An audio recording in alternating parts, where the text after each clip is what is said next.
Mon père m'a crié dessus, ne pense même pas à venir. Tu n'as pas ta place dans ce voyage. Il a supprimé mon nom de la liste des invités et l'a remplacé par celui de son ami. C'était un matin d'été, le soleil brûlait, et le yacht que mon père louait chaque année était prêt à quai. Tout le monde était là.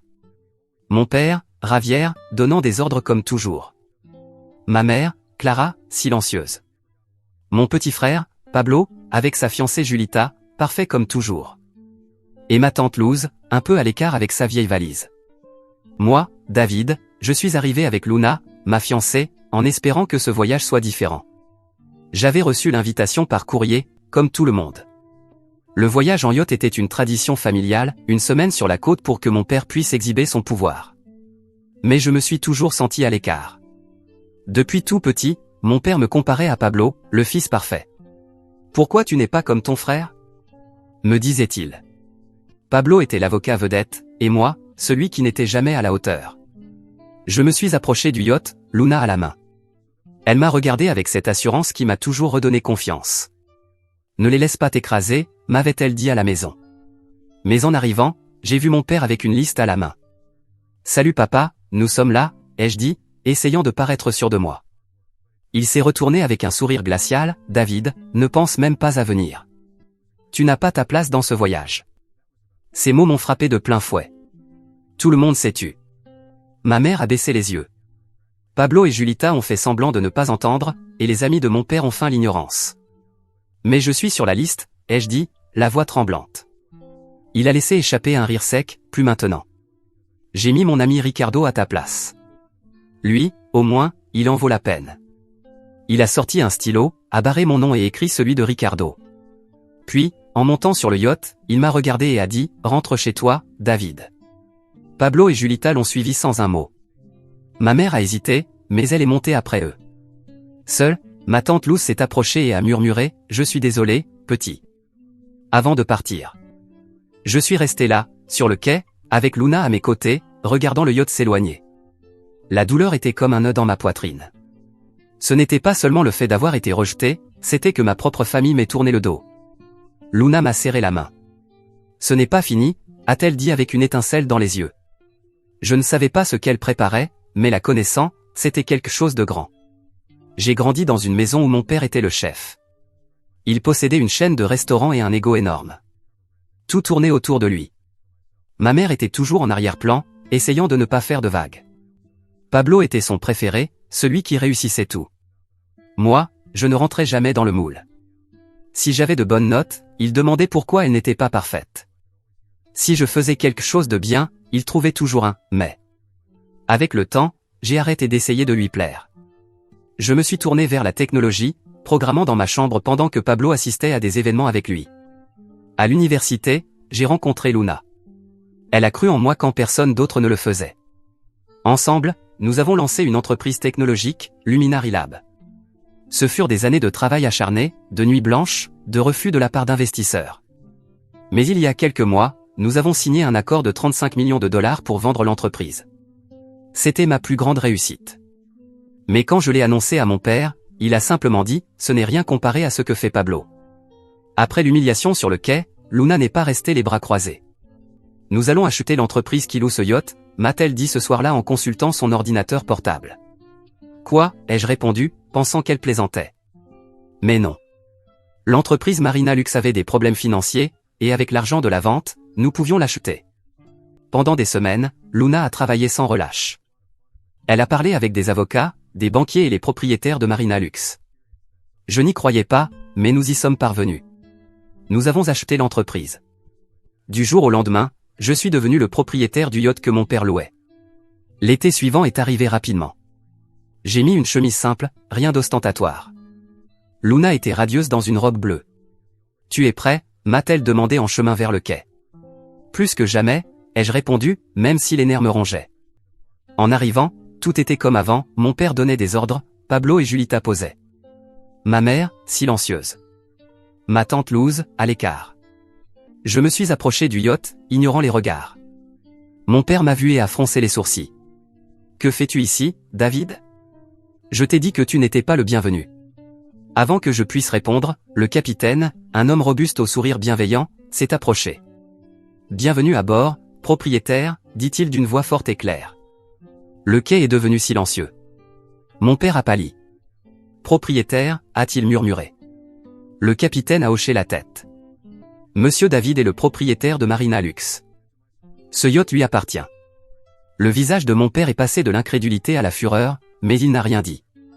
Pablo et Julita se sont échangés des regards nerveux. Ma mère semblait mal à l'aise et seule ma tante Luz a souri, ses yeux brillants. Je suis monté sur le yacht avec Luna, sentant tous les regards posés sur moi. J'ai changé les cabines. J'ai donné la meilleure à ma tante Luz, qui avait toujours été gentille avec moi. Mon père et Pablo ont eu droit à l'une des plus petites, parmi les pires. C'était un petit règlement de compte. Mon père n'a rien dit, mais son visage en disait long. Pour la première fois, ce n'était pas lui qui commandait. Ce soir-là, au dîner, la tension était palpable. Mon père parlait à peine et quand il le faisait, c'était pour lancer une remarque sarcastique. Alors maintenant, c'est toi le patron, David, dit-il avec un sourire forcé. Je n'ai pas répondu. Luna, en revanche, ne s'est pas tue. David a travaillé dur pour être ici. Tu devrais être fier, dit-elle. Il la regarda avec mépris, mais ne dit plus rien. Ma tante Luce s'est approchée ensuite et m'a pris dans ses bras. J'ai toujours su que tu irais loin, m'a-t-elle dit. Ce fut le seul moment où j'ai ressenti un peu de chaleur sur ce bateau. Mon père, assis de l'autre côté de la table, coupait sa nourriture avec une précision qui ressemblait plus à une menace qu'à une habitude. Pablo et Julita chuchotaient entre eux, me lançant des regards en coin. Ma mère, comme toujours, restait silencieuse, ses mains nerveuses posées sur la nappe. Je ne voulais pas que ce soit une guerre. Je n'avais pas acheté Marina Lux pour me venger. Même si je dois avouer que voir mon père perdre le contrôle, ne serait-ce qu'un instant, faisait du bien. Je voulais qu'il comprenne que je n'étais pas l'incapable qu'il m'avait toujours fait sentir être. Mais cette première nuit sur le yacht m'a clairement montré qu'il ne serait pas facile de changer l'opinion de ma famille. Mon père n'avait pas l'habitude de céder le pouvoir. Et moi, en étant le propriétaire du bateau, j'avais brisé l'ordre de son monde. Après le dîner, j'ai décidé de marcher sur le pont pour me vider la tête. L'air salé et le bruit des vagues m'apaisaient. Luna est restée pour parler avec l'équipage, s'assurant que tout soit en ordre. Elle était comme ça, toujours un pas d'avance, gérant les détails auxquels je ne pensais même pas, David, alors que je regardais l'horizon, j'ai entendu des pas derrière moi. C'était ma mère.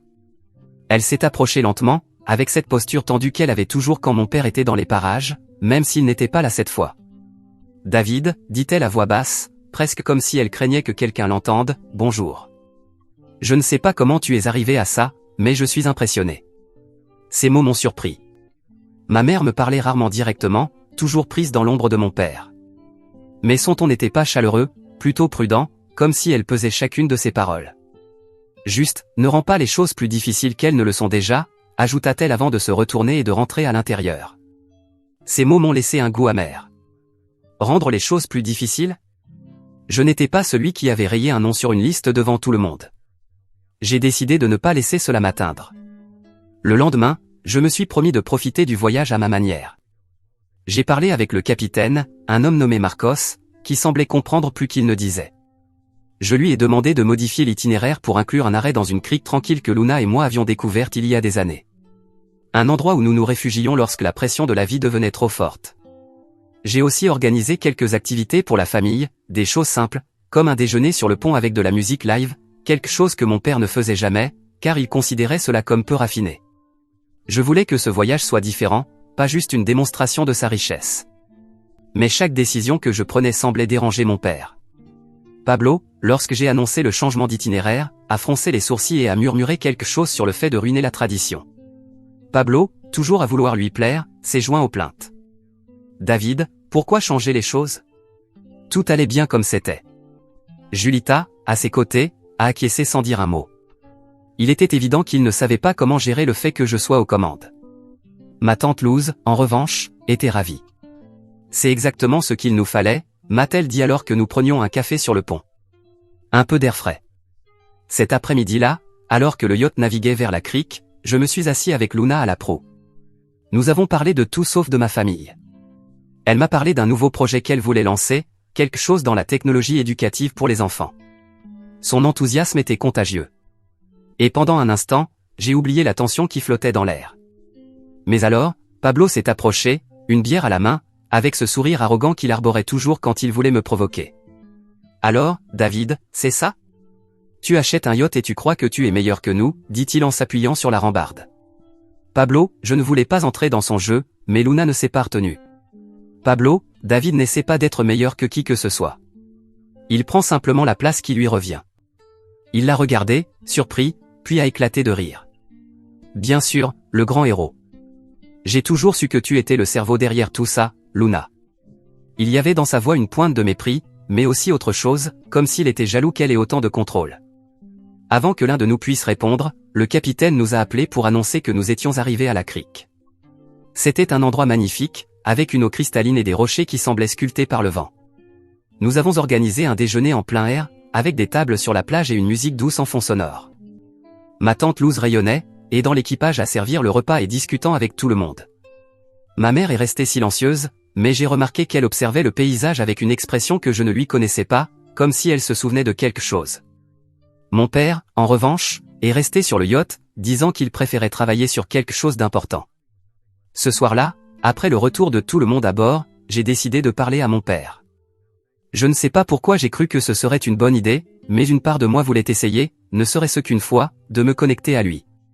Je l'ai trouvé dans sa cabine, la petite que je lui avais attribuée, en train de lire des papiers. J'ai frappé à la porte et suis entré. « Papa, on peut parler ?» ai-je dit en essayant de garder une voix ferme. Il a levé les yeux, son regard dur comme toujours. « Je n'ai rien à te dire, David. » Il désigna la cabine. « Ça, c'est une moquerie. Tu crois que parce que tu as acheté ce bateau, tu vaux plus que moi. » Non. Ces mots faisaient mal, mais je n'étais pas surpris. « Il ne s'agit pas de valoir plus que toi, » ai-je répondu. « Je voulais juste que tu vois que je suis capable de faire les choses bien. » Il a laissé échapper un rire amer. « Tu ne comprends rien. Tout ce que j'ai fait, je l'ai fait pour cette famille, et toi, tu veux seulement m'humilier. » Il n'y avait rien à répondre. Après ça, je suis sorti de la cabine, avec le poids de ces mots sur mes épaules. Le reste du voyage a été un mélange de moments gênants et de petits instants de soulagement. Ma tante lui est devenue mon allié, toujours avec un mot gentil ou une histoire qui me faisait rire. Luna, comme toujours, était mon pilier, gérant la logistique du yacht avec une aisance qui laissait tout le monde bouche bée. Mais mon père et Pablo restaient distants. Quant à ma mère, bien qu'elle semble parfois vouloir se rapprocher, elle ne le faisait jamais vraiment. Une nuit, alors que tout le monde dormait, je suis monté sur le pont avec Luna. Les étoiles brillaient comme jamais, et le silence de la mer était presque magique. « C'est ça qui compte, David », me dit-elle en posant sa tête sur mon épaule. « Pas ce qu'il pense. Ce que tu as construit. Ce que nous sommes ensemble. » Ces mots m'ont donné une clarté que je n'avais pas ressentie depuis des jours. Je n'étais pas sur ce yacht pour prouver quoi que ce soit à mon père. J'étais là parce que j'avais travaillé dur. Parce que je le méritais. Le dernier jour du voyage, j'ai décidé de faire quelque chose d'audacieux. J'ai organisé un dîner spécial, mais cette fois, j'ai invité l'équipage à se joindre à nous. Mon père les avait toujours traités comme des domestiques, mais je voulais que tout le monde partage la même table. C'était un petit geste, mais il a fait toute la différence. L'équipage était reconnaissant, et même ma mère a souri quand le capitaine a raconté une anecdote amusante sur ses années en mer. Mon père, en revanche, s'est excusé tôt, disant qu'il ne se sentait pas bien. Pablo l'a suivi, comme toujours. Quand le yacht est revenu au quai, j'ai ressenti un mélange de soulagement et de tristesse. J'avais gagné quelque chose, mais j'avais aussi confirmé ce que j'avais toujours su, mon père ne changerait pas, David. Alors que nous déchargions les valises, ma tante Luz m'a donné une autre étreinte. « Ne les laisse pas t'éteindre, David », m'a-t-elle dit. « Tu as quelque chose qu'ils n'ont pas, du cœur. » Ma mère m'a regardé de loin, mais ne s'est pas approchée. Pablo et Julita m'ont dit au revoir d'un salut froid, et mon père ne m'a même pas regardé. De retour à la maison, Luna et moi avons parlé de la suite. Nous savions que mon père ne renoncerait pas si facilement. Et nous ne nous sommes pas trompés. Des mois plus tard, j'ai appris que son entreprise avait des problèmes. Une part de moi a voulu l'aider, mais Luna m'a rappelé tout ce qui s'était passé. « Il ne s'agit pas de te venger », m'a-t-elle dit. « Il s'agit de protéger ce que tu as construit. » Elle avait raison. J'ai décidé que ma prochaine étape ne serait pas guidée par la rancune, mais par la volonté d'avancer, d'une manière qui en vaille la peine. La nouvelle de la faillite de mon père est arrivée par un message de ma mère. Ce qui était inhabituel, car elle m'écrivait rarement. Ravière traverse une période difficile, disait le texte. Court et sans détail. Il ne demandait pas d'aide, mais le message était là, flottant comme une allusion. Je suis resté à fixer le téléphone, ressentant un mélange de pitié et de fatigue. Pendant des années, mon père m'avait traité comme si je n'existais pas. Et maintenant que son monde s'effondrait, il semblait que j'étais sa seule option. David. Luna, assise à côté de moi sur le canapé, avait deviné ce qui se passait. « Tu n'as pas à faire quelque chose que tu ne veux pas faire », me dit-elle avec ce calme qui manquerait toujours. « Mais si tu décides de faire quelque chose, que ce soit pour toi. Pas pour lui. » J'ai beaucoup réfléchi à cela. Une part de moi, celle qui se souvenait encore du petit garçon en quête de l'approbation de son père, voulait lui tendre la main. Mais une autre part, celle qui avait enduré des années de mépris, savait qu'on ne pouvait pas simplement ignorer le passé. J'ai décidé de faire quelque chose de différent, quelque chose qui ne soit ni de la vengeance, ni de la soumission. Je lui ai écrit un message, « Papa, je voudrais que tu prennes un jour de repos. Allons pêcher, comme quand j'étais petit. » Juste nous deux, sans parler de travail ni du passé. C'était une offre sincère, une tentative de trouver quelque chose de vrai entre nous, quelque chose qui ne soit pas souillé par son orgueil ou par ma douleur. J'ai attendu sa réponse avec un mélange d'espoir et de crainte. Quand elle est arrivée, ce fut comme un coup de poing, « Tu es un mauvais fils. Tu m'as abandonné. Tu m'as trahi. Je ne veux pas de ta charité, et un jour de pêche ? Jamais tu ne feras partie de ma famille. » Les mots ont fait mal, mais pas autant que je l'aurais cru. C'était comme si, au fond de moi, j'avais toujours su que cela arriverait. J'ai relu le message une fois de plus, assis dans la cuisine pendant que Luna préparait le café. Elle n'a rien dit, elle a simplement posé une main sur mon épaule. « Tu as essayé », a-t-elle murmuré. « C'est plus que ce qu'il mérite. » Cette nuit-là, je n'ai pas pu dormir. Je suis resté à fixer le plafond, repensant à tout ce qui s'était passé. Je me suis souvenu des fois où mon père m'avait mis de côté, des comparaisons avec Pablo, des moments où il m'avait traité d'inutile. Mais je me suis aussi souvenu des fois où, malgré tout, j'avais essayé de me rapprocher. Le jour où je lui avais montré ma première application au lycée, il n'avait même pas levé les yeux de son journal. Le jour où j'avais remporté un prix à l'université, il avait dit que c'était une perte de temps. Chaque rejet était comme une pierre de plus dans une pile devenue trop lourde. Le lendemain matin, j'ai pris une décision. Je suis allé au lac où je lui avais proposé de pêcher. Pas parce que je pensais qu'il viendrait, mais parce que j'avais besoin de fermer cette porte moi-même. Je me suis assis au bord de l'eau avec une canne à pêche achetée juste pour l'occasion, et j'ai laissé le silence du lac m'envelopper. Je n'ai rien pêché, mais cela n'avait aucune importance. Tandis que le soleil se couchait, j'ai compris quelque chose, mon père ne changerait pas. Et je ne pouvais plus continuer à espérer qu'il le fasse. Ce n'était pas mon rôle de le réparer. Mon rôle était d'avancer, avec les personnes qui me voyaient réellement, qui me valorisaient. Quand je suis rentré à la maison, Luna était dans le salon, en train de travailler sur son ordinateur portable. « Tout va bien ?» m'a-t-elle demandé sans lever les yeux. « Oui », ai-je répondu, et pour la première fois depuis longtemps, je le pensais vraiment. Je me suis assis à côté d'elle et nous avons parlé de notre prochain projet, une idée pour investir une partie de l'argent de la vente de Luminar Lab dans une fondation pour jeunes entrepreneurs. C'était quelque chose qui nous enthousiasmait tous les deux, quelque chose qui me semblait bien plus important que n'importe quel conflit familial. Quelques jours plus tard, j'ai reçu un appel de ma tante Luz. Elle m'a raconté que mon père tentait de sauver son entreprise, mais que les choses ne s'annonçaient pas bien. « Ne te sens pas coupable, David », m'a-t-elle dit. « Tu as fait ce que tu pouvais. C'est lui qui n'a pas su te voir. » Ces mots furent comme un baume. Elle m'a aussi dit que ma mère avait commencé à parler davantage à la maison, à remettre en question les décisions de mon père. Ce n'était pas grand-chose, mais c'était un changement. Pablo, en revanche, restait le même, toujours dans l'ombre de mon père, mais désormais avec un peu plus de nervosité. Julita, selon ma tante, commençait à se lasser de cette dynamique. Les mois ont passé et la vie a continué. Luna et moi avons lancé la fondation, et ce fut un succès. Des jeunes de tout le pays envoyaient leurs idées, et nous les aidions à les concrétiser. Chaque fois que je voyais l'un d'eux présenter son projet, je ressentais une étincelle de fierté, comme si quelque chose en moi guérissait. Ma tante lui est devenue une sorte de marraine pour la fondation, toujours pleine d'idées folles et d'une énergie communicative. Ma mère, à ma grande surprise, a commencé à m'écrire plus souvent.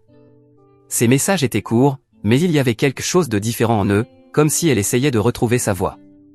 Un jour, en consultant mes emails, j'en ai vu un de ma mère avec pour objet « Pardon ». Je l'ai ouvert le cœur serré. « David, je n'ai pas été la mère que tu mérites », disait-il. J'ai laissé les choses arriver et je ne sais pas comment les réparer. Mais je veux essayer. Ce n'étaient pas des excuses parfaites, mais c'était bien plus que ce à quoi je m'attendais. Je lui ai répondu en lui proposant un café, quelque chose de simple. Je ne voulais pas la brusquer, mais je ne voulais pas non plus fermer la porte. Nous nous sommes retrouvés dans un petit café et même si c'était un peu gênant au début, nous avons parlé. Pas de mon père, ni du passé, mais de petites choses, son amour pour les livres, mon travail avec la fondation. C'était un début. Mon père, en revanche, ne m'a jamais recontacté. J'ai appris par ma tante que son entreprise avait finalement fait faillite, et qu'il avait déménagé dans une ville plus petite, loin des projecteurs qu'il chérissait tant. Je n'ai ressenti ni joie ni tristesse. C'était comme si cette partie de ma vie s'était effacée, comme une vague qui disparaît à l'horizon. 1 an plus tard, Luna et moi nous sommes mariés lors d'une cérémonie simple, dans la même crique où j'avais emmené le yacht. Ma tante Luz était la marraine, et ma mère, à ma grande surprise, était là, souriante, un peu timidement. Pablo et Julita ne sont pas venus, mais cela ne m'a pas dérangé. Ce jour-là, entouré de personnes qui m'aimaient réellement, j'ai senti que j'avais trouvé ma place. Pas sur un yacht. Pas dans l'approbation de mon père. Mais dans la vie que j'avais construite de mes propres mains. Pendant que nous dansions sous les étoiles, Luna m'a murmuré « Regarde jusqu'où tu es allé, David. » Et elle avait raison. J'avais parcouru un long chemin depuis ce quai où mon père m'avait dit que je n'avais pas ma place. Aujourd'hui, ma place était ici. Avec elle. Avec ma tante Luz. Avec ceux qui me voyaient pour ce que je suis. Et pour la première fois, je me suis senti complet.